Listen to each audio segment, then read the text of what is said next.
Hello and welcome to episode 84 of Sensational She-Geek live from Yancey Street. This week's episode, regardless of when you listen to it, is a little bit late, but we have a lot of really fun news, specifically casting news. That's a lot of really interesting ones, as well as our weekly Spotlight Manga, a couple of really fun comic book picks, specifically Dark Knights of Steel, Astronaut Down, Poison Ivy number 6, etc. And then we have the poll list for the week of the 9th of November. And I totally forgot it was even happening, but Titans Season 4 did premiere last Thursday on HBO Max. So we're going to talk about those first two episodes, all the comic book references, all of the kind of theories of where the season is going, and of course we'll talk about the third episode on the podcast episode 85. So that is going to be the next kind of chunk of television shows, rather, that we're going to be covering on the podcast weekly, so keep up with that if you like the Titan stuff, because while I am not super knowledgeable about the Titans side of DC Comics, I love doing research on stuff that we see in the episode. So I have all of that covered for you, so you don't have to just sit there and feel like you have no idea what's going on. I got you covered. But anyway, stick around for that at the end of the episode. Real quick here before we get started, please feel free to join the Yancey Street Discord. There is a fresh invite link at the bottom of each episode's description. The Discord is a safe, friendly place for socialization and discussion of whatever you want, really, comics, pop culture, or otherwise. And it's also where you can go to find links or images mentioned during the podcast all in one place. You can find me most easily on social media via Instagram. My username is @AnnaWithTheComics because my name is Anna, and hey, I've got a lot of comics. My podcast updates, if you want to find those, they'll be mostly on Twitter, where my username is @SavageSheGeek, because sensational was too many letters. My website is sensationalshegeek.weebly.com, where I have been working on fixing up the site quite a bit so that it is still relevant in addition to the podcast, so make sure you go and check that out, including my beginner's guide to both comics and manga, covering hopefully any information that you might need to take your first steps into the world of comics or manga, including recommendations on comics, graphic novels, manga, series, etc. I also have my reading orders with commentary on appearances of various leading ladies, many of which I use to turn into the monthly Yancey Street specials, also linked all over my site, and they focus on a so far female character from the comics to study thoroughly and then expand upon in a podcast episode of their own. I try to make them pretty relevant. For example, I'm about 95% done with the Jennifer Walters She-Hulk episode, which is going to be coming out for her show this August. Additionally, anything pre-2021 content-wise can be found written in the website blog for your reference, which was all before I started the podcast. Plus my podcast notes, which are basically all the content of each episode in written format, are made available on my blog as well for reading the podcast instead of listening, and for those who are hearing impaired if they'd like to keep up with the podcast events as well. And you can finally find links to anywhere that you can listen to the podcast, which is most, if not all, podcast hosting apps, and also includes YouTube. On YouTube, I also post the podcast episodes in a single playlist format, if that is easier way for you to listen. And I also occasionally post action figure review videos. It has been a lot more imports in the latest videos, as I have pretty much given up on Hasbro's Marvel Legends line, but I do have a big backlog of Legends videos, including a tour of our entire collection. It's a very long video tour, and soon the HasLab Galactus, assuming that he is on his way, to go alongside last year's HasLab Sentinel video. I do have a podcast Patreon. You can find it under Sensational She-Geek. It's set up for donations to support the podcast, as well as a Ko-fi, which is like a buy a creator a coffee situation, and Cash App, Venmo, PayPal are all linked on my link tree for donation towards the podcast, which should appear linked among various other fun things at the bottom of each episode's description. I do also have a Redbubble shop called She-Geek Shop, but I have been having some issues with their site and whatnot, so I'm working on setting up my own own storefront on my site, which hopefully will be coming by the new year and will be faster with more support from listeners. Before we begin the news proper, there is a couple of smaller TV shows and things that I wanted to mention. First off, of course, Wakanda Forever is in theaters today, so I will be watching that possibly this weekend, potentially, and if I do, I will be covering that on episode 85. Some things that I have been watching in the past week or so that were really interesting. The Bastard Son and the Devil Himself, that is one on Netflix. It kind of has an ending that feels poetic in the way that I kind of described the writing at the very end, or the narration, I guess, at the very end of Love and Thunder, where you kind of revert back to referencing the title, but for reasons that you kind of weren't expecting when the show started. Really satisfying end to that one. Also starring, I don't have the actor's name, but it's the guy who plays currently Tim Drake from Titans. I guess he is British. I think. But anyway, that one was really, really fun. Also extremely violent. So if you don't like that, definitely skip that one.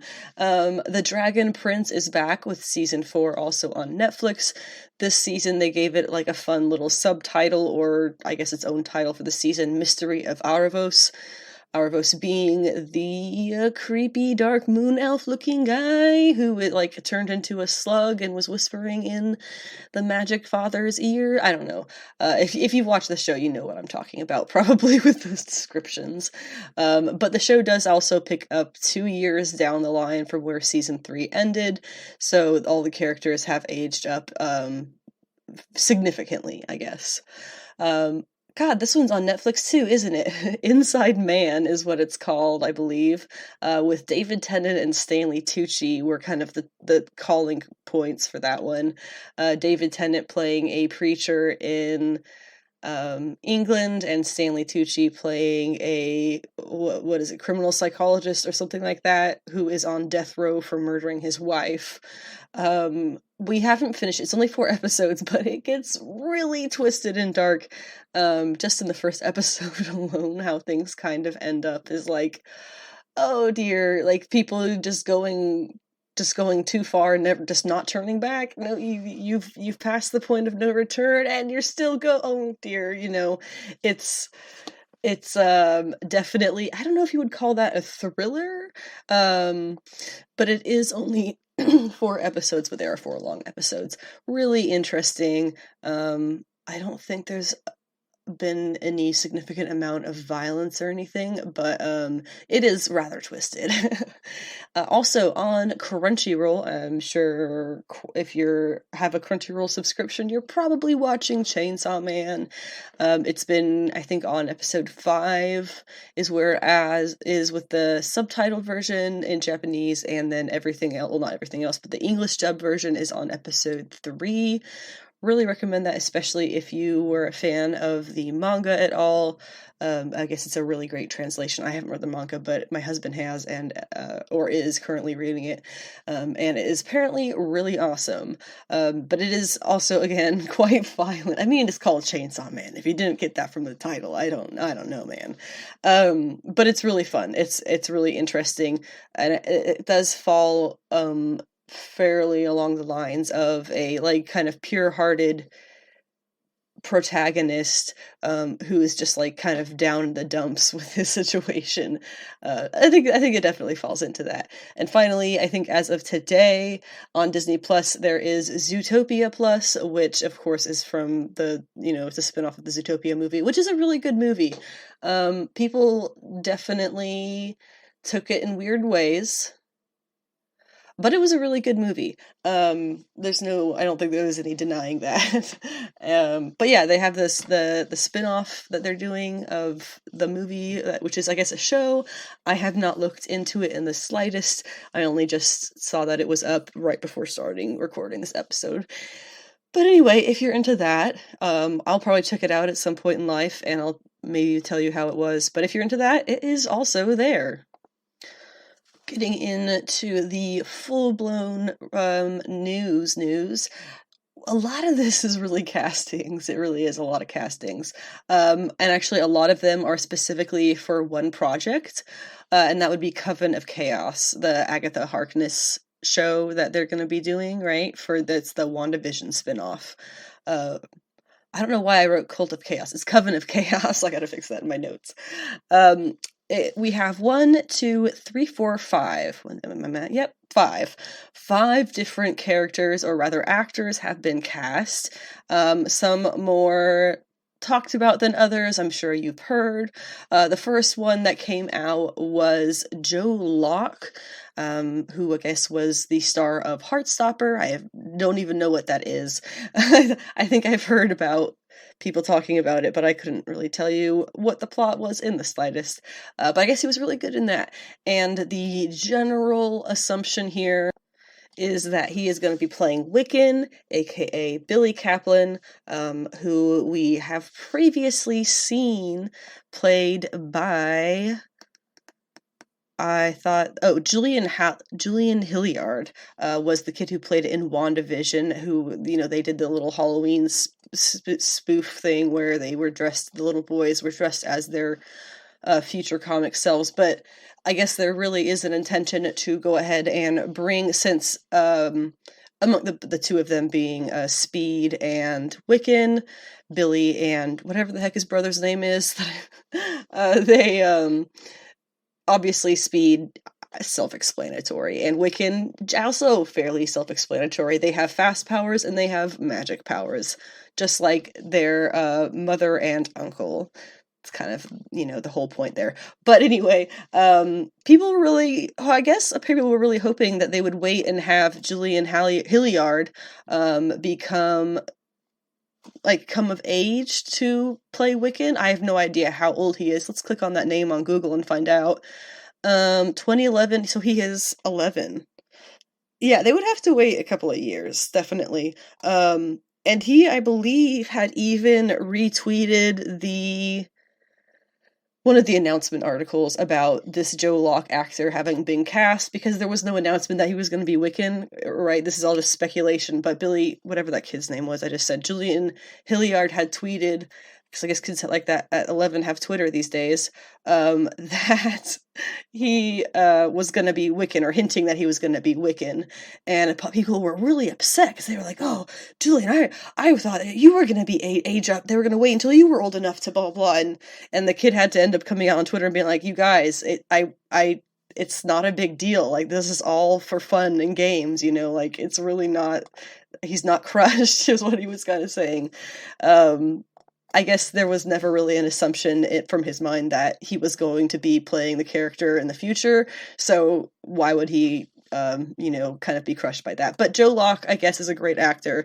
If you look at a picture of him, he looks just like what you would expect the kind of IRL actor to be translated, for the comic book Wiccan to be translated into.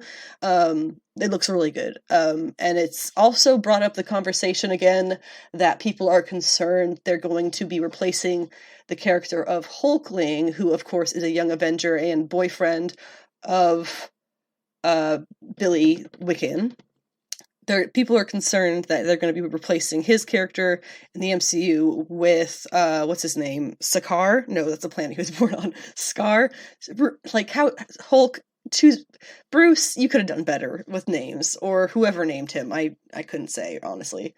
But anyway, people are concerned that Scar, who we met in a very supremely uncomfortable way, in the end of She-Hulk, how did nobody have follow-up questions to that? By the way, here's my grown-ass son, named after the planet he was born on, which none of you really know that story of.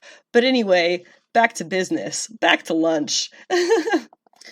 But it has been brought into the conversation. People are worried they're going to replace Hulkling with that character. I can definitely see them doing that, to be honest. I don't think... The thing about Hulkling that's cool, of course, is that he is half Kree and half the other one. Brood. No, that was a joke. Skrull. He's half Kree and half Skrull, and the whole Kree versus Skrull thing is like, the Kree-Skrull War is eternal, and then it's not, and then Empire happens. No, not Empire, the other one. No, that was Empire. I just had to go check because I was very confused. It's been too many events, okay? Just too many events coming from Marvel. Just give it a rest. Let them soak in before you go to the next one. Anyway, of course, in that event, that was when Hulkling and Wiccan ended up officially getting married. Because after, dating and everything, being boyfriends for years and years and years in Young Avengers comics and that kind of thing. Meanwhile, Scar is not relevant right now as far as I know in the comics. Like, he was originally not even from this reality, the 616. Like, it's a whole thing. I don't honestly know how that stands in the comics right now, to be honest. But putting him in right now, and with the addition of the fact that the character of Hulkling is not actually Hulk-related, they may end up giving Scar the name Hulkling and putting him in that position and just cutting out the whole he's half Kree and half Skrull because it's just inconvenient. They're already doing all this other Kree Skrull stuff in the MCU on like a completely other side of the ballpark. And some people are really concerned about that due to the fact that they don't want, we don't want, fans don't want Hulkling's gayness, I think it is. I don't think he's bisexual. His sexuality to be, and also Wiccans, of course, their sexuality to be wiped away. That would obviously be seen as somewhat anti-queer, because of course, like that's a big part of both of their characters. I don't think they're going to wipe that away. I don't think if they're going to make that change, and I know I'm like way off topic now. I don't, if they're going to make that change, there's not a reason for them to make the second change of the sexuality as well. You can make Scar gay, who cares? I don't think he's been relevant to anything like that at any point in the comics, so it doesn't really matter. But then there's also the whole thing of Disney is really, really having a hard time with people attributing their pro-queer attitude in a lot of places in their business to really nasty stuff that I really don't want to get into because it is so awful. It's a terrible trope, and it's frankly incredibly wrong. It just is, and it's super offensive too. But I don't think they want to get more. I don't think they want to give those people who criticize Disney for that kind of stuff more kindling to burn for their glory or whatever it is that they want or don't want. So that could be, if they do make that change, it's not because they're anti-gay. They have shown many times that that's not the case. Florida crap regardless. But that would be, and again, I highly doubt they're going to make that change. Whoever ends up being Wiccan, assuming that it's this Joe Locke guy, I'm sure he will be a gay character when he shows up in the show, whenever that becomes relevant for them to put in there. And whatever is going to end up being, whoever takes up the position that Hulkling is in the comics, they can make that character queer as well. It's fine. But anyway, another character, because there are those 5 that has been cast, another actor who's been cast in Coven of Chaos was Aubrey Plaza, which is a really interesting one. She has apparently been cast as the villain, which I feel extremely meh about, which I'll get into in a second. She was also previously a character in Legion. I don't remember which character she was because I only watched a few episodes of that. I don't think that's going to connect.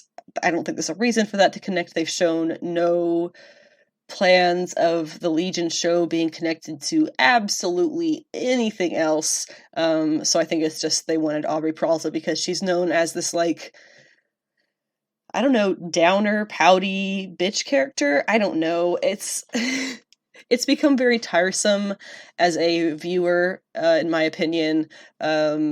Kind of in a similar way, actually, that Chris Pratt has also become very tiresome, because they kind of just play themselves or play the same thing over and over and over again. I'm just generally not excited to hear that Aubrey Plaza is going to be one of the main. And yes, I am watching White Lotus Season 2. I have seen her in that. Yes, that's fine.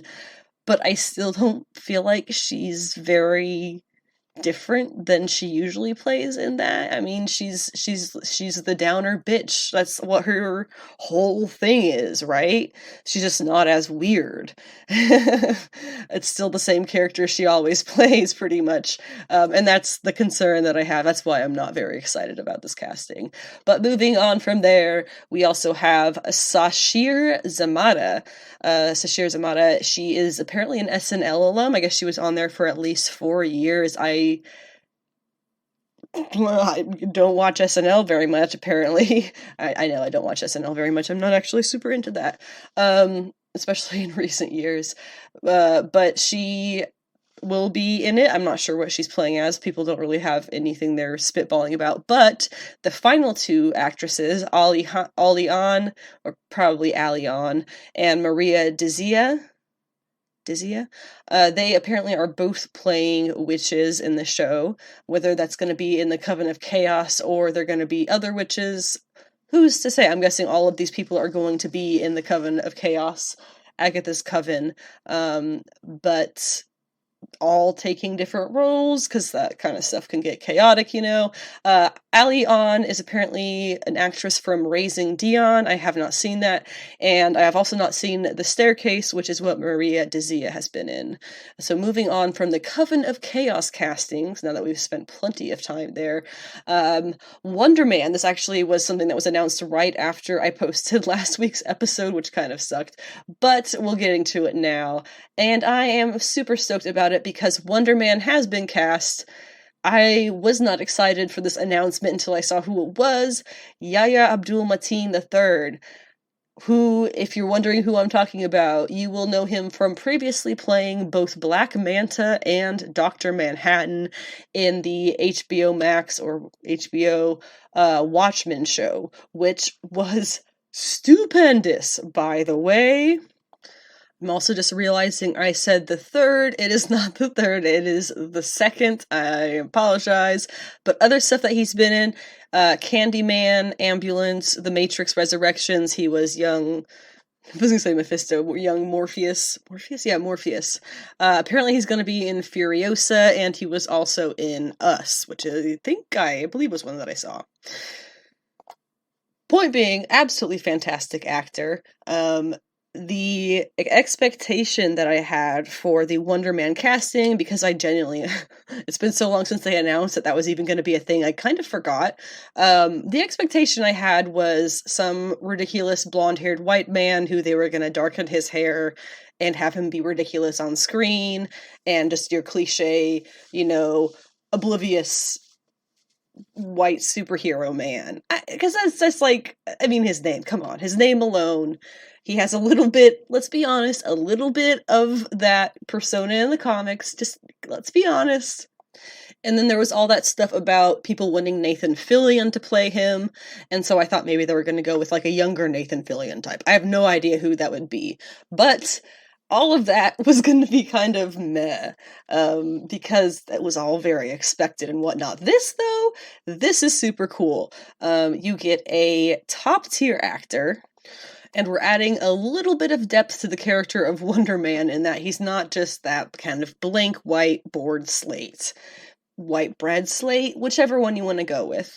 So that's pretty cool. Can he do comedy? I'm sure he's... Let me go back to that page. Has he done comedy? Not really. Not really, but I feel like he's... I mean, I've seen clips of him on interviews and stuff, and he seems to be a pretty chill dude. Funny, yeah, funny. I feel like he could do funny, and that's also would go against the, like, you know, going against your expectations whole sort of thing, because he is kind of a big dude, and all of these roles that he's played in the past, most of the roles he's played in the past are pretty serious roles. I mean, some of them are horror movies, so come on. Which we just watched Candyman recently. That was really good. I'm really excited for the Captain Marvel sequel because that is the same director, so that's going to be awesome. But this also brings up the fact, in my mind, it brings up the fact that Wonder Man in the comics had a relationship with Scarlet Witch. Now, of course, we know Wanda is technically dead, right? She's not dead. We all know she's not dead. she'll be back. Whether she'll be back in Coven of Chaos or in something else. I guess the Vision show is the other one that they announced recently, or in Wonder Man. I'm sure she'll be back in all of them, to be honest. I don't know which is coming first. Probably Coven of Chaos. But Wonder Man, do you know how good those two would look on screen together? Just saying. He's a very good-looking man, and she is a very good-looking woman. They just... chef's kiss. They would make beautiful children. And, if you don't know from the comics, at one point, it was Wonder Man whose, brain waves they took to imprint on Vision to give him, life or whatever. So he's technically always been a part Wonder Man, and so kind of having the Vision show announced and the Wonder Man show kind of picking up pace here with this casting, it makes me really interested in the potential crossover, not so much in Coven of Chaos, but between Wonder Man and the Vision show, because Wanda is the pinnacle of that love triangle. I'm excited for that weirdness. I don't know about you. I should move on here. Going forward to the next casting news. We also heard a little bit of an update from Across the Spier-Verse. Now, I didn't really realize that the Issa Rae Spider-Woman voice casting news had been a rumor. I thought that was a said and done thing, but it has been confirmed, as well as what we already knew was Oscar Isaac as Spider-Man 2099, aka Miguel O'Hara. And now we also have Oscar winner Daniel Kaluuya voicing Spider-Punk, aka Hobie Brown. Which, fun fact, Hobie Brown is also... Hobart Brown is in Earth 616 comics. He is the Prowler, aka Miles Morales' uncle. Fun fact. And really tied up in how Miles got spider powers, etc. So on whatever Earth it is that Spider-Punk is from, I don't know that right now off the top of my head. That Hobie Brown is Spider-Punk. So that's pretty cool. Fun fact, I thought. So that gives us what appears to be the main 3 new spiders for Across the Spider-Verse. We have Spider-Punk, Daniel Kaluuya, Spider-Man 2099, Oscar Isaac, and Spider-Woman, Issa Rae. So that is genuinely pretty awesome. Not as awesome. I remember a while ago they announced that they were going to be doing a live-action Hercules. Okay, fine, whatever. It was never going to be fantastic. They put the Russo brothers on it alongside with Guy Ritchie, which sounds like a fun team, but Guy Ritchie did the live-action Aladdin movie, which felt like a very low-budget student film, for being real here. And the Russo brothers obviously have done a number of good things, and also, to be honest, a couple of really bad things.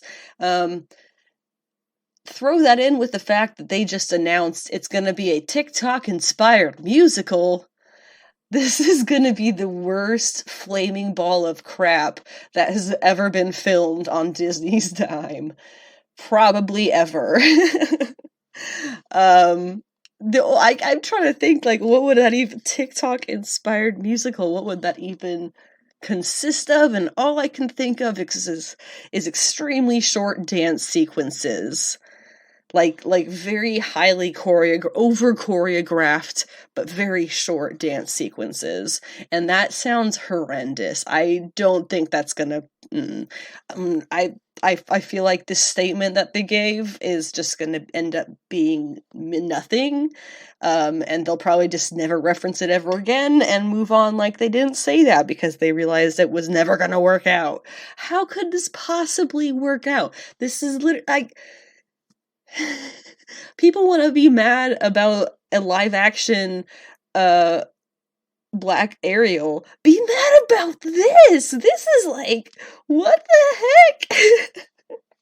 And to get, I have one quote. They put a whole statement out. It was all bullshit. But I have this one line from the quote that I have to give you here. From one of the Russo brothers. It's Joe and Anthony, right? Is their names? Weird dudes. They're officially extremely weird dudes in my mind. Because here's what they have to say about this. They said, I think we have a point of view on how they can stretch the limits of their IP moving forward rather than playing IP management. I get what he's trying to say. I get that they want to do something different and exciting and put fresh eyes on it. That's fine, whatever.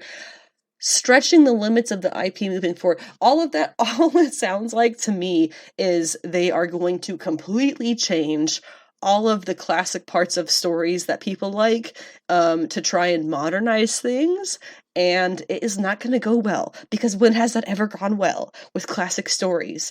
Unless you're doing a complete retelling,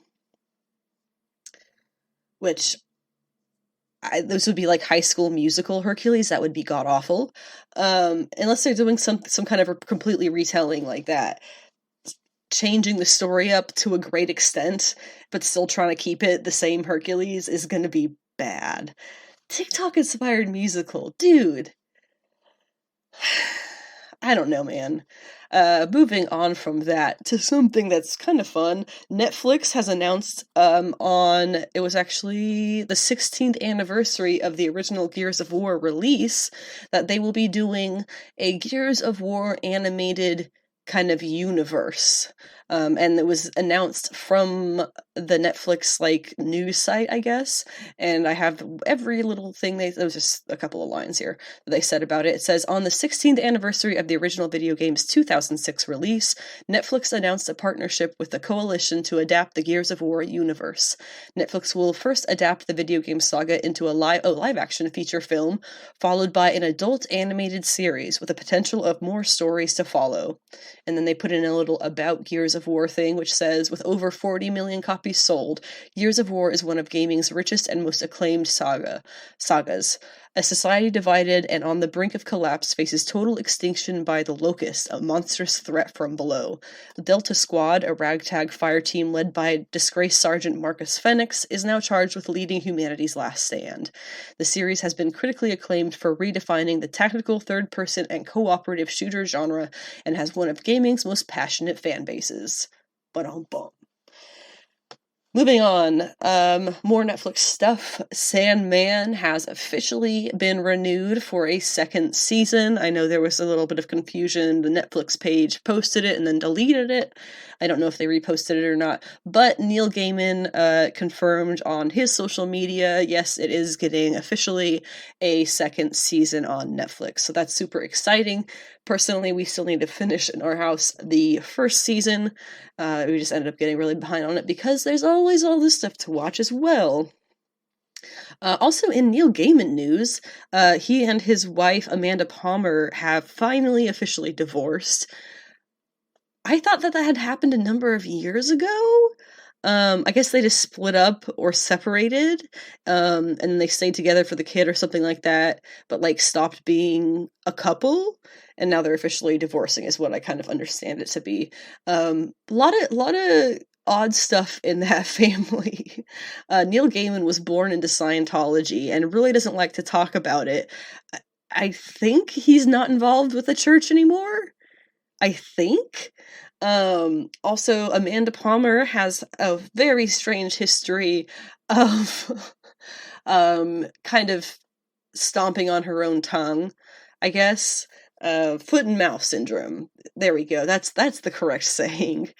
Well, she'll say something because she's trying to be, I don't know, get a headline or to get attention or something, and it'll end up being something awful or just reductive, and eventually, has to go on. I don't know, if you have a legitimate thing that's not sexist about, because there's a lot of sexist, anti-Amanda Palmer stuff that's purely on the fact that she is a woman and she is weird. But I've done the research and I've seen that she said some really bullshit statements to people, honestly to fans too. I don't know if she's ever come out to say anything about them to reference it, but to apologize or anything, but I don't know. I'm not gonna write off a woman just because the internet does not like her if I can't find really solid reasons. Am I terrible for saying that? Somebody explained Amanda Palmer to me with actual receipts so that I know that you're not just making up stuff to be sexist about her, because I see a lot of that when I did that research. Moving on, The Last of Us gets a premiere date on HBO Max, January 15th, 2023. That is, of course, The Last of Us, based off of the video game. First video game into a little bit of the second is what people are thinking, and this is starring the illustrious Pedro Pascal alongside Bella Ramsey, and they are playing Joel and Ellie, the main characters of at least the first game, right? So that's pretty exciting. They had given a little bit of a tease for that, but they haven't actually done, I don't think they've given a full trailer for The Last of Us yet, so we should be getting more footage or behind the scenes or something as they are preparing to premiere the show in early or mid-January. The last bit of news that we have revolves around the MCU Spider-Man, aka Tom Holland. There is a rumor, as nothing is confirmed, remember that as we go through this, there is a rumor that Tom Holland has signed on to a new Spider-Man trilogy, as well as potentially appearing in further Marvel properties like Secret Wars, Kang Dynasty, Born Again, etc. The rumor would be he would be appearing in Spider-Man 4, 5, and 6. Or I don't know what timeline we're looking at here, and I do question the legitimacy of this a little bit because there is no particular site that it's coming from as far as I can tell. So until we get any kind of reputable source coming from this or anybody confirming it, I'm gonna not keep my hopes up. Also, do we need another Spider-Man trilogy with Peter Parker? I think it's a valid question. We literally have an entire Spider-Verse, multiverse of spider characters we can choose from, and quite a few situated on Earth 616, or whatever they want to call it for the dang MCU these days. Do we have to do a Peter Parker trilogy? I think he can just pop up in and out of team movies, and we can maybe get a new Spider-Man trilogy, because we don't need to be rehashing the same stuff over and over again. But that's just me. Our Spotlight manga for the week is Way of the Househusband, which is really funny, and it does have a Netflix version. Way of the Househusband is a manga written by Kousuke Oono. Oh my god, my cat just jumped up in my face. Excuse me. Kousuke Oono, I hope I'm saying that right, and it is their only manga project and anime project, because they were involved with the Netflix anime. There are 10 volumes of the manga. There are 9 in English out right now, and volume 10 is coming in 2023. There's also a live action TV drama about that has been it's been made into, and it was originally published as in the online manga magazine Kurage Bunch since 2018, and its main source of humor relies on subversion of expectations, which it does stupendously. The genres that it falls into are action, comedy, slice of life, and I'm probably going to get laughed at by somebody by saying this wrong. Seinen? I'm so sorry. I've never heard anybody say that one out loud. But it's mangas that are marketed towards young adult men. The basic plot of this one is a former Yakuza soldier or dude, ranksman, who has retired. He was actually known as like the Dragon or something like that, but he has retired now and is a married man, who is as it's called, house husband to his working wife. So his day-to-day activities are seen from the light of a former gangster, basically, and everything is kind of made kind of intense in that way. The characters, Tatsu is the husband, the house husband, Miku is his wife, and Jin is their cat, who does have quite a big role in both the manga and the animated series on Netflix.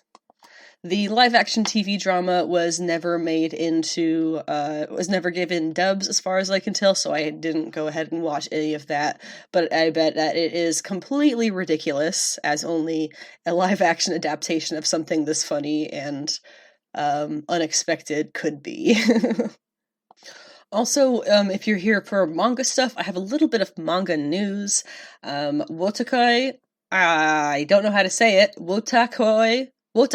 Yeah, I think I did that right. The final English edition, volume 6, oh my gosh, Lucy, get off my desk, has finally come out. I am on volume 3 personally, and I'm excited to catch up.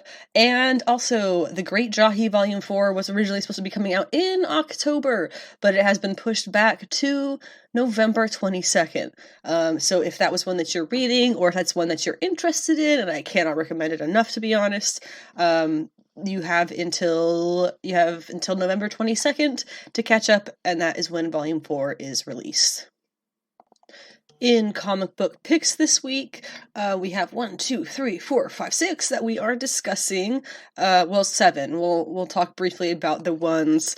Right now, actually, let's just get that over with. I didn't like it. I didn't like The Ones by Brian Michael Bendis. That's all I gotta say about it.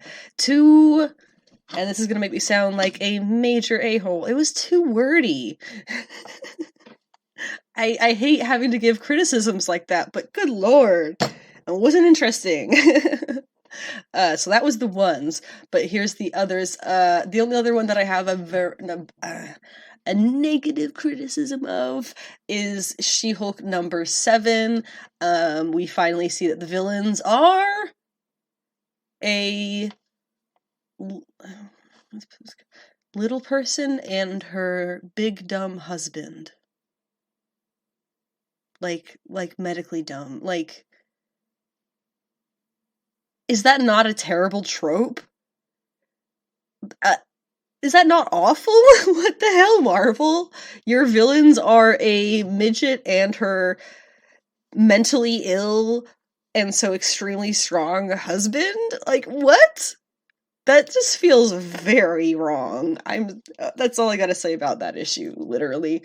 Captain Marvel 43, the team that we are seeing on this issue, or in this arc rather, is Carol, Remy, of course, who is Remy LeBeau, Rogue's husband, Spider-Woman, Polaris, Wolverine, aka Laura, Hazmat, and Quaden.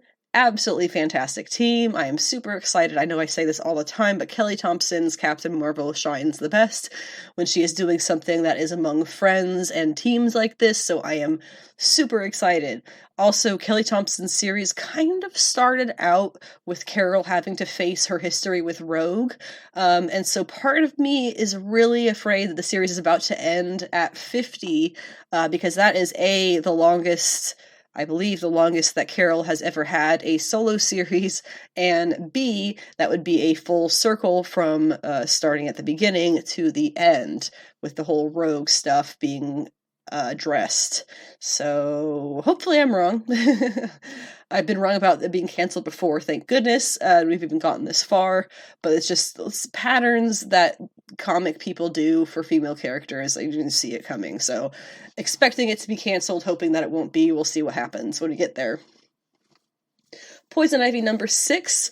The conflict ends by Pamela eating the Floronic Man, which is pretty baller, to be honest. The Green then decides to give her another chance and heals the spores from her so that she isn't going to die.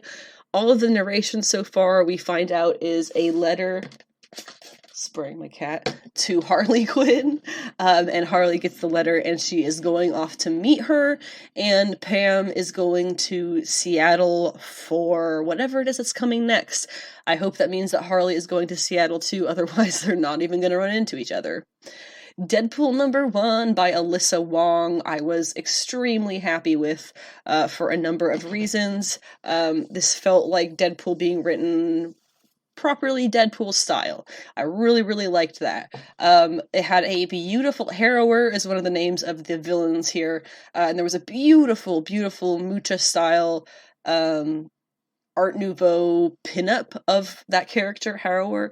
Really absolutely gorgeous. So it just deserved a shout out. I just had to mention it. And then what kind of happened before we get to the start of this issue was he got into this mess because he was on an audition to assassinate Otto Octavius to be a part of this assassins club. And he meanwhile meets Valentine Wong, who is I think she had needles for fingers is what it was, and there was some funny jokes about that. Again, very Deadpool style writing, which I appreciate so much. And I'm going to definitely keep up with this one.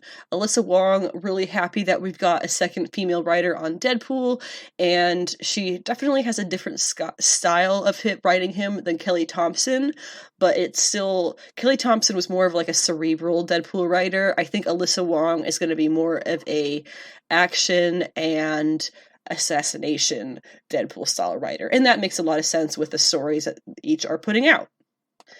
Dark Knights of Steel number 8 was pretty crazy and finally gives us some very solid speculation ground to stand on. First off, I completely forgot that we have the Joker as Green Lantern, which is going to be a problem very clearly after this issue especially. Whatever it is, the Kingdom of Storms and Rain or whatever, Anissa is now the queen after her father and brother have been murdered by the Elves. She speaks with Hippolyta about the coming war with the Elves as they go off and march to war. Meanwhile, in the Elves' prison, and I'm curious how these two are going to come into play in the future, Green Arrow and Black Canary are bonding over their planning of an escape together. So I have no doubt they're going to come out and do something miraculous at the last moment. Jester, Harley, and Captain Waller meet up with the armies that are coming towards the Elves' Kingdom to try and avoid war by speaking with Hippolyta and Anissa. Constantine sees her and goes to attack her, and Queen Ivy starts taking out the entire army in Harley's defense, which is exactly what she said she would do for her.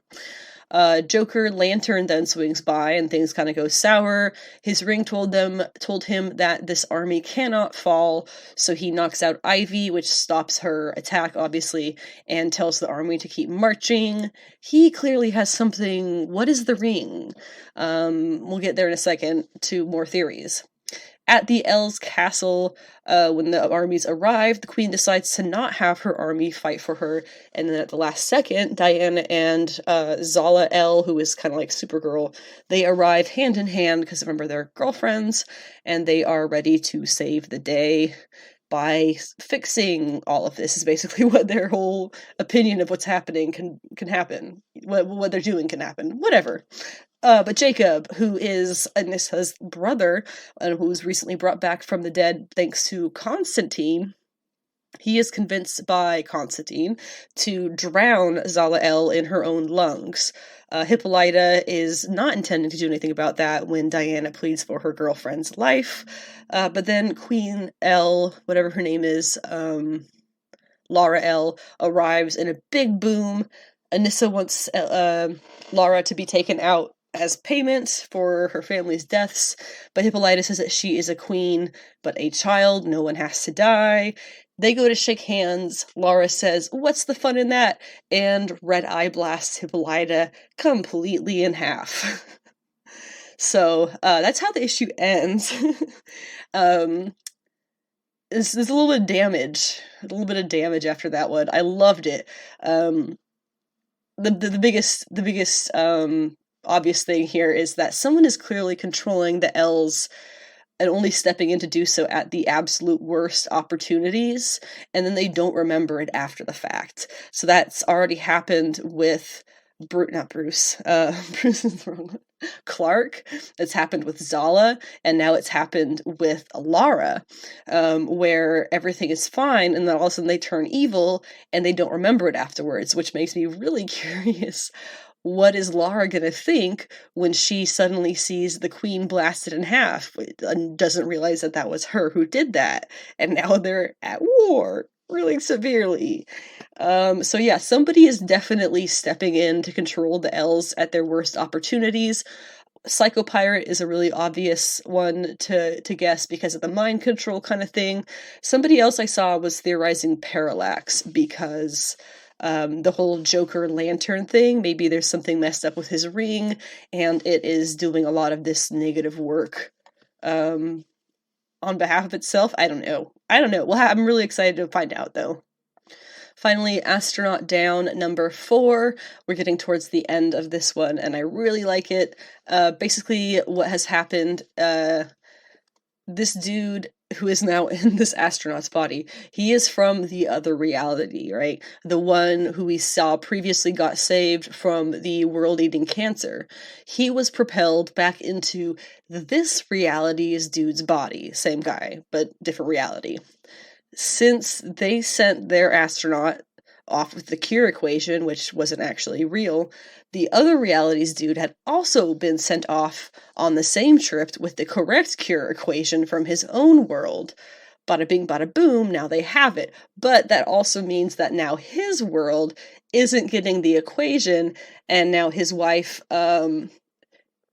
is still alive in this original world where we started, whereas when we started she was dead. It's this whole crazy thing. Basically what I think is going to happen is it's going to be an eternal loop. That other universe is now in the position that this one started in, right? So they'll send him off in an experiment. He'll arrive here where the equation happened and his wife is alive, and the other dude will get sent back to that body. It reverses which world survives again, and it continues eternally. Am I wrong? I don't know. Basically, stuff happens. He activates his mission failure pack, which shuts it all down so he can live a normal life. He gets, beaten up by conspiracy theorists, and then one day the scientists tell him they think that they can save his original world now, but he will probably die in the process.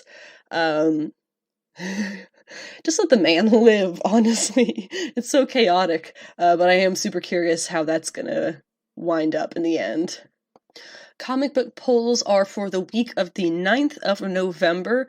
We're going to go through a bunch of indie stuff that only has one issue coming out of interest, in my opinion, per publisher, and then we're going to talk Marvel, DC, and Image, which have a lot more. And just to preface this, once again, I do not cover all of the comics that come out on any given week. There's so much more, so if there's nothing that I talk about that sounds interesting to you, I can guarantee you that there is a local comic book shop employee out there who would be thrilled to find you something that you do like. So from Skybound, we have Dark Ride number 2. Scout Comics has Killcella number 1 as a first issue. We'll talk about what it is about, and this one is a group of friends attending the music festival of Coachella find a reclusive pop star leads her devoted fans in a massive human sacrifice ritual. From Dynamite is Lord of the Jungle number 1, a Tarzan series that tells a story from before his birth. Bad Idea has Orc Island number 2. Oni Press has... my cats.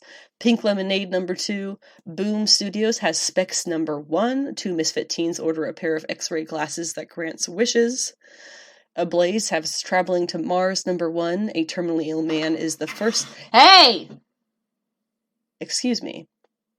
I have some cats to deal with. Anyway, Traveling to Mars, number 1, a terminally ill man is the first to be sent to Mars, knowing that there is no chance he will return. And then we have Marvel, where they have Judgment Day Omega number 1 is the event conclusion. Fantastic Four number 1 is a new creative team telling character-focused, less universe-spanning stories. We'll wait and see how that goes. I don't know. I thought that was something people liked about the Fantastic Four, just not by Dan Slott. Spider-Man The Lost Hunt is the origin of Kraven, which is kicking off here with the first appearance of a character called Tracy Makeba, and Black Panther Unconquered number 1 contains the origin of Wakanda. Over at DC Comics, the New Golden Age number 1 is one that I'm personally excited for. Oh my god, he's such a stupid kitten. And it is the first appearance of the 13, and then we have Batman Incorporated number 2, which contains the first cameo appearance of Phantom 1, a failed sidekick of Ghostmaker, and a possible first appearance of Fissure, an electricity wielder. In Superman Son of Kal-El number 17, it's the first appearance of Red Sin, and it is a part of the storyline Kal-El Returns Part 4. And then they have Batman vs. Robin number 3, and Dark Crisis on Infinite Earths number 6, which I think is of 7 total. Image Comics has The Knight and the Lady of Play number 1, which is a one-shot, I believe. A knight is traveling home to his wife after a war, but is tempted by a mysterious woman who tempts him to stay with her.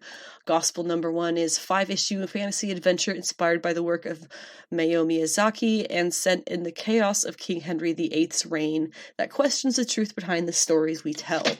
Two Graves number 1 is a retelling of the classic Persephone myth, which is just the kind of story that I really like. And then we have Love Everlasting number 4, Starhenge number 5, and Seven Sons number 6 of 7. As promised, the episode wraps up with the DC Titans Season 4 premiere, episodes 1 and 2, which I didn't bother getting the titles of. I know the second one was Mother Mayhem. I'm not sure what the first one was. Was it Lex? I think it was Lex. Funny thing about that Lex. So let's go ahead. I'm not going to go through point by point what happens in the episodes. I'm going to go through by character points, starting off with Superboy. Superboy. Obviously, I don't know, maybe you have seen it. I'm going to spoil it if you haven't. Superman reaches out to him or he reaches out to Superman. I don't know, either way. He goes to Star Labs to meet with Superman. There is no Superman to meet. He had to go away, so no HBO Superman that we can make fun of. However, they do show him a cool light show of Superman going to a red sun planet that was going supernova to save its citizens, and the audience falls into a big hush as, are we going to see the death of Superman from afar? Because red sun planet going boom. I don't know. But that brings us to Lex Luthor. Now, Lex Luthor in this show is pretty cool. He is bald, but he has a cool beard, which I don't think they've done with Lex Luthor yet. And honestly, this is the first Lex Luthor I've ever seen who actually looks kind of like a badass, as opposed to just a guy with balding issues. Lex pulls up the Temple of Azarath and then fires the character who ends up being Mother Mayhem from his team that discovered it. And then there is no Lex because Mother Mayhem turns as I understand what happened, converted his insides into a python. And then Superboy gets murder charges for killing Lex, and then the murder charges get thrown out once they find out that he did not kill Lex. So thank you, Superboy, for your participation. Moving on to Brother Blood, is played by, well, he's not Brother Blood yet. He has his other name, which I didn't write down. Sorry. He's played by Joseph Morgan, though, who I have to say I'm really happy to see here. He is a absolutely fantastic villain actor because he has this very soft British voice and face. It works out really well. And then you have Mother Mayhem, who we kind of see floating around these episodes doing stuff, setting stuff up in the background. For him, she's setting him up to basically, as I understand it, become Brother Blood and lead the Church of Blood, no doubt. I don't know if she kills his mother, but she definitely sets up the awful way that for him to learn that his mother has passed in the nursing home, where he walks into her room and it's just been completely cleaned out of all of her belongings. And then she comes in, she's like, oh yeah, your mom died. The whole thing, she also had a hand in him not getting his project financed. And then, yeah, a whole mess of stuff, making him like just waiting for that final straw to break his back and turn him into Brother Blood is what I'm seeing happen here. He will be getting a new villain look by the end of the season, so that'll be cool. And then there's that bone-faced man. This is the one thing that I didn't quite get, who was going around and it seemed to be sacrificing people on behalf of Brother Blood or the Church of Blood, the Cult of Blood, whatever.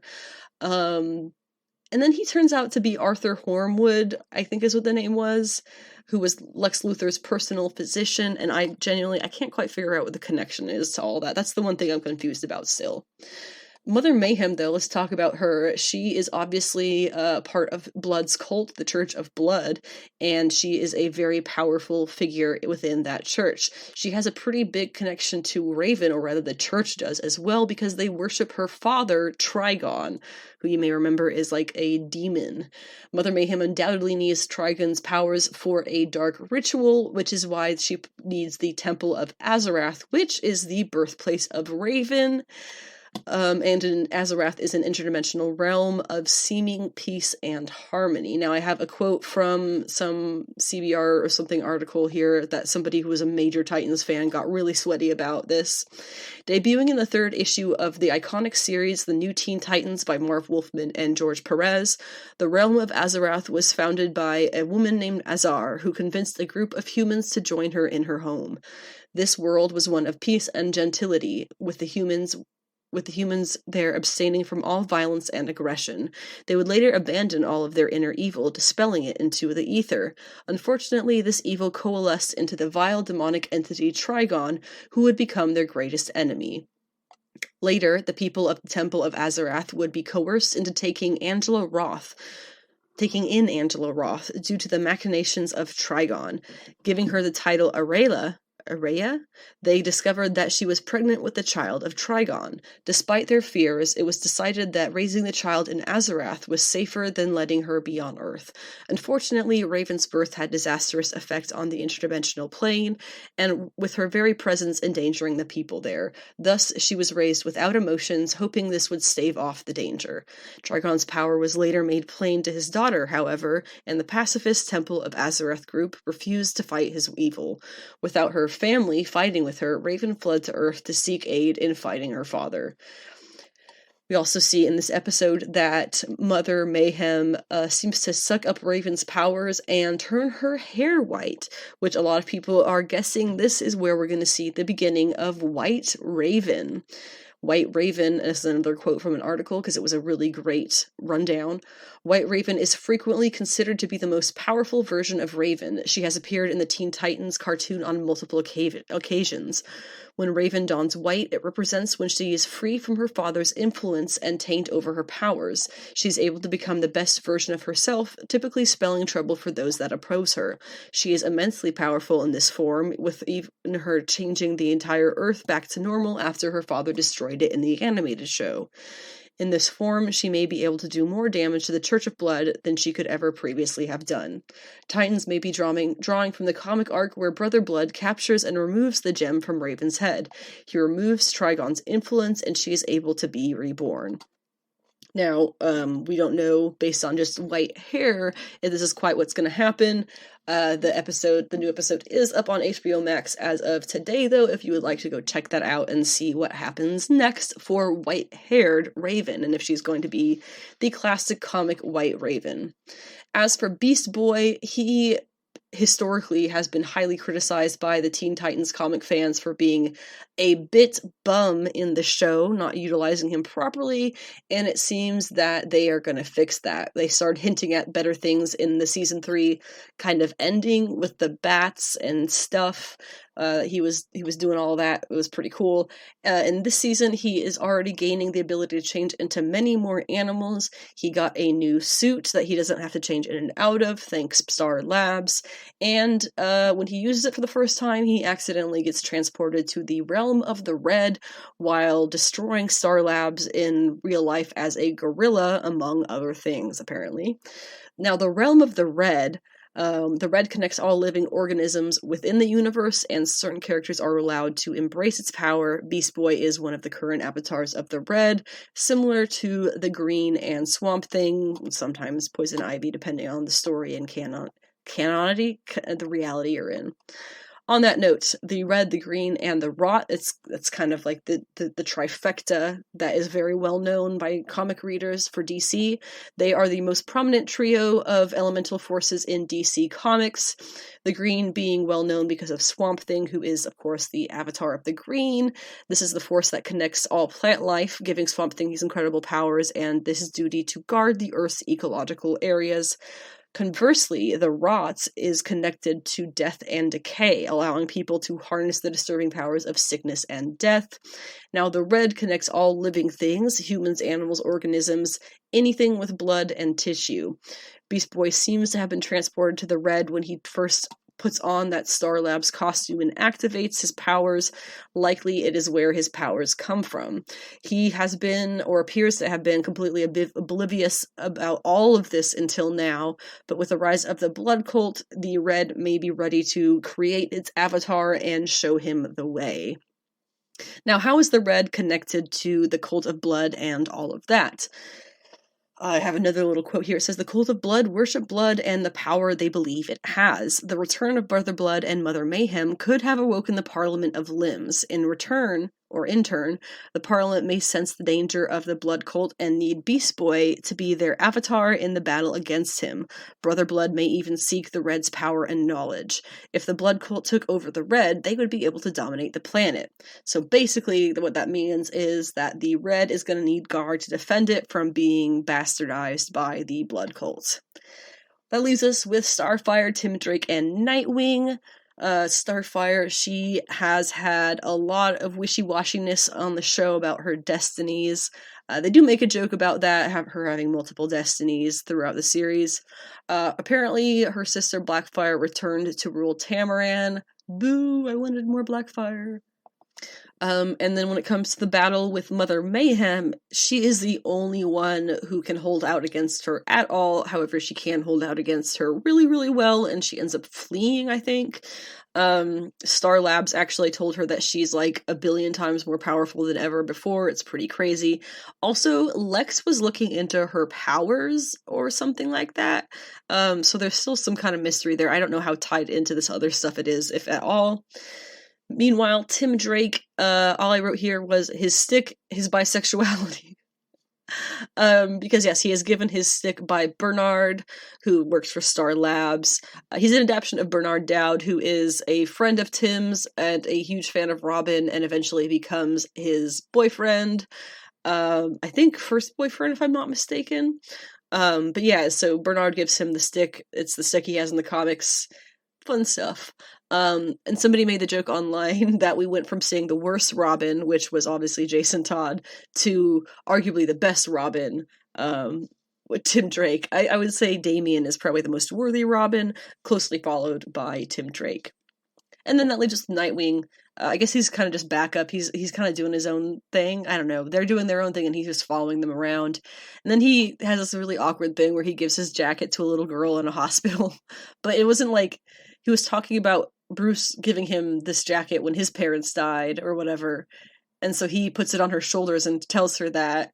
And he could have just left it at that. But then he goes, and you can keep the jacket. Like, who do you think you are? You think you think you're Jesus? This little girl's gonna be like, oh my god, he gave me his jacket. Like, what? It was just a really funny thing.